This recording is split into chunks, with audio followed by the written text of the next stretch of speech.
Welcome students.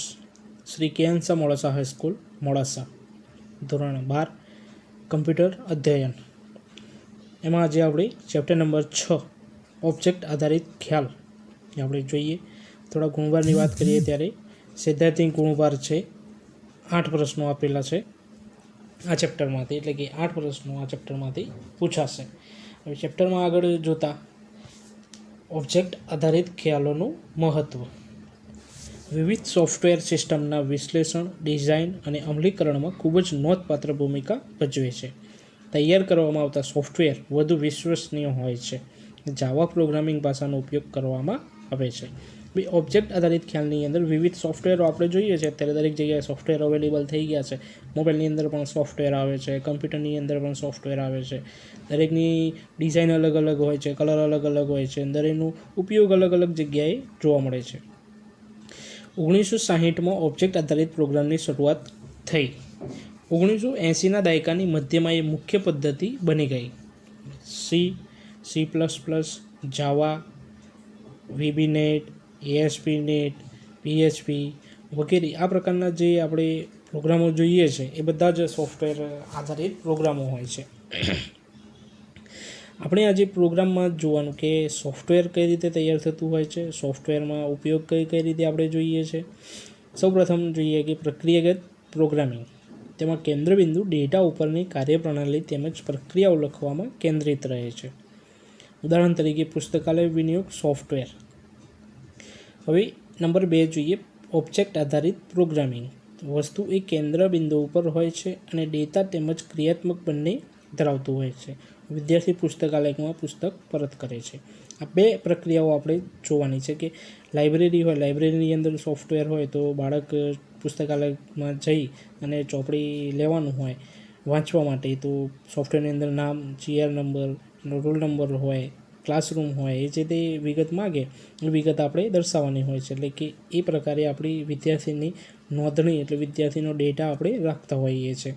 અને ત્યાર પછી વિદ્યાર્થી પુસ્તકાલયમાં ચોપડી પરત કરવા આવે છે ત્યારે એની જે નંબર ફાળવવામાં આવ્યો હોય છે અને એ વિદ્યાર્થીને નંબર નાખી સોફ્ટવેરની અંદર અને આપણે એ પુસ્તકાલયની ડિટેલ્સ ચેક કરી શકીએ છીએ. હવે ઓબ્જેક્ટ. વાસ્તવિક વિશ્વમાં દુનિયા જે વસ્તુઓ વડે બનેલી છે તે વસ્તુ એટલે કે ઓબ્જેક્ટ. નંબર 1 ભૌતિક સ્વરૂપ. જે વસ્તુને સ્પર્શ કરી શકાય તેમજ જોઈ પણ શકાય તેને ભૌતિક સ્વરૂપ ઓબ્જેક્ટ કહેવામાં આવે છે. દાખલા તરીકે જોઈએ તો વ્યક્તિ, કાર, કમ્પ્યુટર, કોફીનો પ્યાલો, આ બધા જે ઓબ્જેક્ટ છે જે છે આપણે એને જોઈ શકીએ છીએ, અનુભવી શકીએ છીએ, સ્પર્શ કરી શકીએ છીએ, જેને આપણે ભૌતિક સ્વરૂપે ઓબ્જેક્ટ કહેવામાં આવે છે. કારને અડવું હોય તો આપણે અડી શકાય, કારની અંદર બેસવું હોય તો બેસી શકાય, કમ્પ્યુટરનો ઉપયોગ આપણે કરી શકીએ છીએ, કોફીનો ઉપયોગ આપણે કોફીના પ્યાલાનો ઉપયોગ આપણે કોફી પીવા માટે કરી શકીએ છીએ. નંબર 2 આપેલું છે અમૂર્ત અથવા તો એબ્સ્ટ્રેક્ટ સ્વરૂપના ઓબ્જેક્ટ. જે વસ્તુને સ્પર્શ કરી ન શકાય તેમજ જોઈ પણ ન શકાય તેને આપણે અમૂર્ત એબ્સ્ટ્રેક્ટ તરીકે ઓળખીએ છીએ. જેમ કે ઉદાહરણમાં લઈએ તારીખ અને સમય. તારીખ અને સમય બંને વસ્તુ એવી છે કે આપણને ખબર પડે કે આજે આ તારીખ છે અથવા આટલો સમય થયો, પણ એ આપણે જોઈ શકતા નથી, મીન્સ કે અડી શકતા નથી, એનો અનુભવ કરી શકતા નથી. આપણને ખ્યાલ આવતો નથી કે સમય કેવો હોય, કેટલા વાગ્યા છે એ આપણે જોઈ શકીએ છીએ ઘડિયાળની અંદર, તારીખ કેલેન્ડરની અંદર, બીજા ડિજિટલ ઉપકરણ છે મોબાઈલની વગેરેની અંદર આપણે જોઈ શકીએ છીએ. હવે ઓબ્જેક્ટનો પરિચય જોઈએ તો ઓબ્જેક્ટના વિવિધ લક્ષણોને પ્રોપર્ટી કે એટ્રીબ્યુટ તરીકે ઓળખવામાં આવે છે.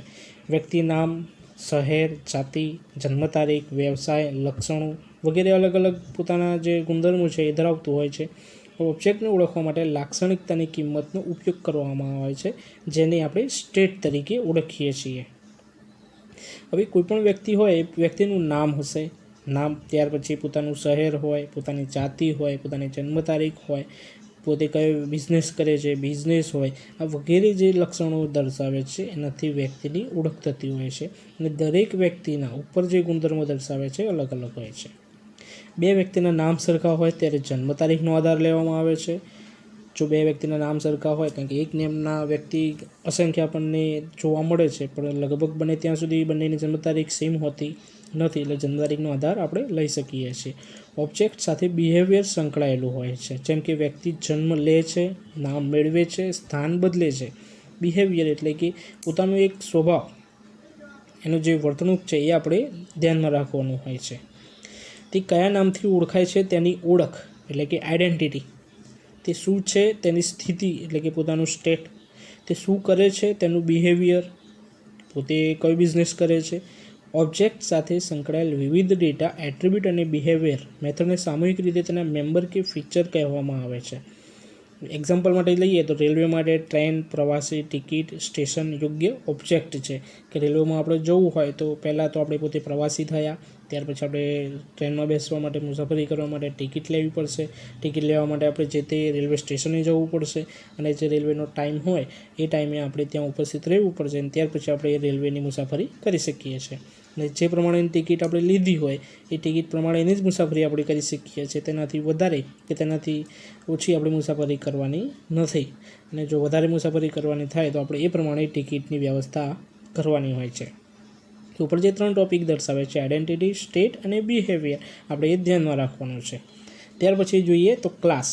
એક સમાન ઓબ્જેક્ટની સામાન્ય લાક્ષણિકતાઓને વ્યાખ્યાયિત કરવા માટે અલગ અલગ ક્લાસ આપણે વાપરતા હોઈએ છીએ.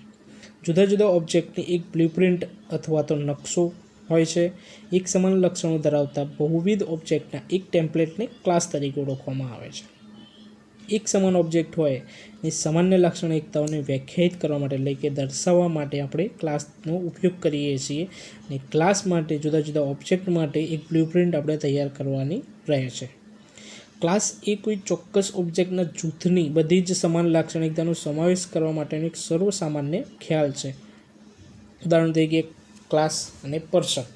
તો ઓબ્જેક્ટ્સની અંદર જોઈએ આપણે તો નેમ, સિટી, જેન્ડર અને બર્થ ડેટ, આ ગુણધર્મો આપણે દર્શાવવાના હોય છે. ત્યાર પછી ક્લાસની અંદર અલગ અલગ પર્સન હોય એટલે કે વ્યક્તિ હોય છે, કે દરેક વ્યક્તિના બિઝનેસ એટલે કે ધંધા અલગ અલગ હોય છે. વ્યક્તિ ઓળખાય ખરો કે આ વ્યક્તિ છે, પણ પોતાની બિઝનેસ પોતાની લાયકાત પ્રમાણે અલગ અલગ એ દર્શાવતો હોય છે. આકૃતિની અંદર આપણે જોઈ શકીએ છીએ કે પર્સન નામનો ક્લાસ દર્શાવેલો છે. ત્યાર પછી એક ડૉક્ટરની આકૃતિ આપેલી છે, એક એન્જિનિયરની આકૃતિ આપેલી છે, ટીચરની આકૃતિ આપેલી છે અને એક બેડમિન્ટન એટલે કે હોકી રમતા પ્લેયરની, એક ગેમ માટેના પ્લેયરની આકૃતિ દર્શાવેલી છે. દરેકની અલગ અલગ નેમ હોય, અલગ અલગ સિટી હોય, અલગ અલગ જેન્ડર હોઈ શકે છે અને બર્થ ડેટ પણ અલગ હોઈ શકે છે. અને પોતાનું પ્રોફેશન એટલે કે પોતે કઈ લાઇનમાં આગળ કામ કરે છે અથવા તો કઈ લાઇનમાં એ પોતે બિઝનેસ કરે છે એ દર્શાવતું હોય છે. ક્લાસ ડાયાગ્રામનો પરિચય. યુનિફાઈડ મોડેલિંગ લેંગ્વેજનો ઉપયોગ ઓબ્જેક્ટ આધારિત સોફ્ટવેરની પ્રતિકૃતિ તૈયાર કરવા માટે થાય છે. UML એટલે કે યુનિફાઈડ મોડેલિંગ લેંગ્વેજ એક વિઝ્યુઅલ પ્રકારની મોડેલિંગ ભાષા છે જેને આપણે જોઈ શકીએ છીએ. ઓબ્જેક્ટ મેનેજમેન્ટ ગ્રુપ દ્વારા વ્યાખ્યાયિત કરવામાં આવેલી છે. એટલે કે આ એક ગ્રુપ છે ઓબ્જેક્ટ મેનેજમેન્ટ, એના દ્વારા વ્યાખ્યાયિત અથવા તો તૈયાર કરવામાં આવેલી છે. હવે ક્લાસ ડાયાગ્રામની અંદર આપણે જોઈએ તો યુનિફાઈડ મોડેલિંગ લેંગ્વેજ એ પોતાની પ્રતિકૃતિ એટલે કે પોતાની કૃતિ તૈયાર કરેલી છે. ક્લાસ નેમ સૌથી ઉપરના ભાગમાં ક્લાસનું નામ હોય છે. એટ્રીબ્યુટ, પ્રોપર્ટી વચ્ચેના ભાગમાં ક્લાસના એટ્રીબ્યુટ કે પ્રોપર્ટી હોય છે. બિહેવિયર કે ઓપરેશન સૌથી નીચેના ભાગમાં ક્લાસનું બિહેવિયર અથવા તો મેથડ હોય છે. એટલે કે 3 ક્લાસ દર્શાવેલા છે. ક્લાસ નેમની અંદર, એટ્રીબ્યુટ પ્રોપર્ટીની અંદર, બિહેવિયર ઓપરેશનની અંદર અલગ અલગ જે વિભાગ આપેલા છે વિભાગની અંદર આપણે ક્લાસ ડાયાગ્રામની રજૂઆત કરવાની હોય છે. અને સૌપ્રથમ નામ દર્શાવેલું હોય છે. ડેટા ઇનકેપ્સ્યુલેશન. ડેટા અને મેથડ સામે રક્ષણ પૂરું પાડવામાં આવે તેને ડેટા ઇનકેપ્સ્યુલેશન તરીકે ઓળખવામાં આવે છે. પ્રોગ્રામની બહારથી ડેટા મેળવવાનું અટકાવીને ડેટાને સુરક્ષિત રાખે છે.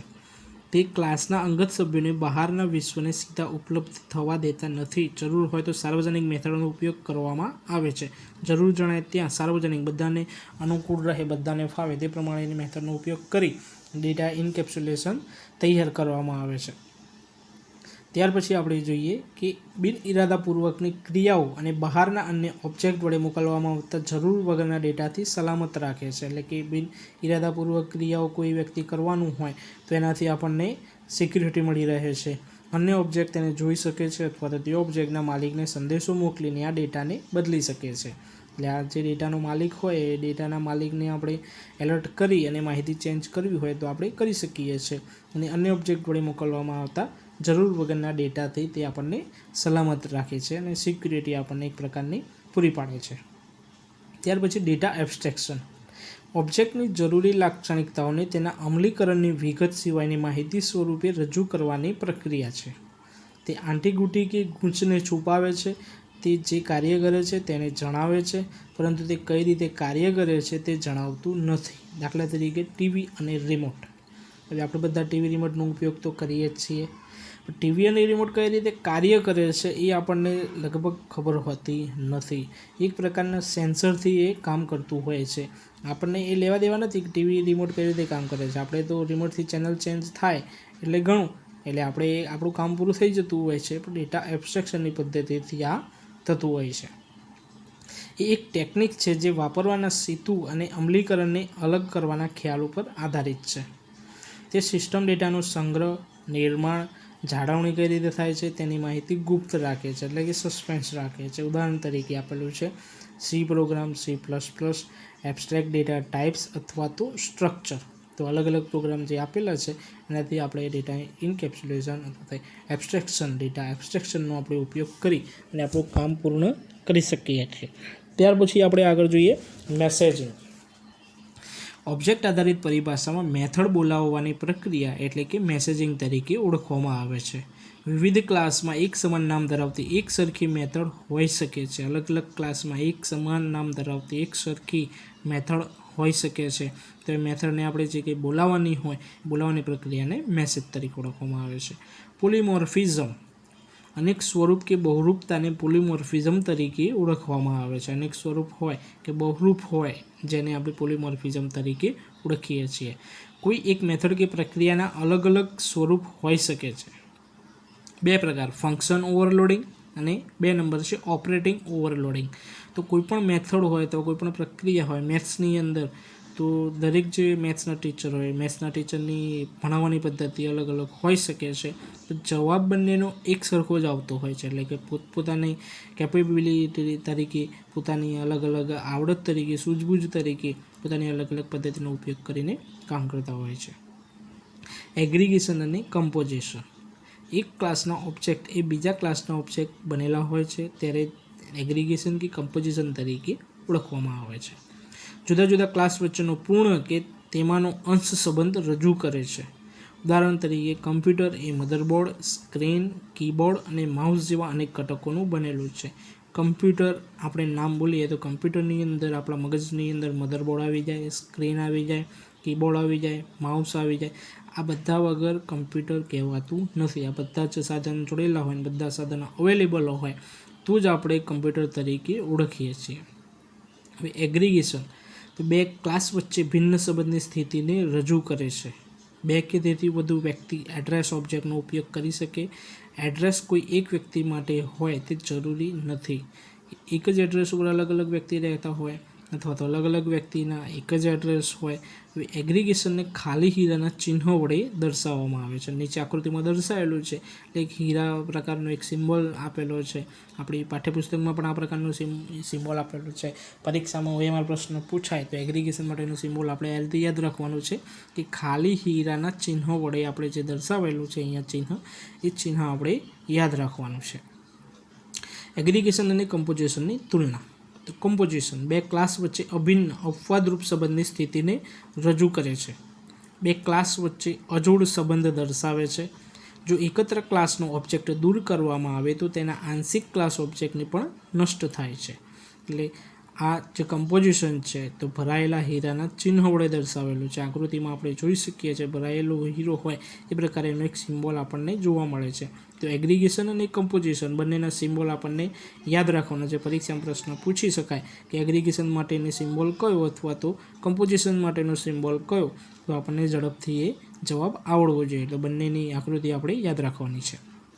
અહીં આકૃતિ સાથે દર્શાવેલું છે કે એગ્રીગેશન અને કમ્પોઝિશન એરો તરીકે આપણે જોઈએ છે નેમ ક્લાસ અને એડ્રેસ ક્લાસ, બંને ક્લાસ પર્સન નામના ક્લાસ જોડે કનેક્ટેડ બતાવેલા છે. હવે કનેક્ટેડની અંદર આપણે સિમ્બોલ જોઈએ તો એક સિમ્બોલ ખાલી બતાવેલો છે હીરાનો ને એક સિમ્બોલ ભરેલો બતાવેલો છે. એટલે કે કમ્પોઝિશન જે દર્શાવે છે એ ભરેલો હીરો દર્શાવેલો છે અને એગ્રીગેશન દર્શાવેલો છે તે કે ખાલી હીરાનો એક સિમ્બોલ દર્શાવેલો છે.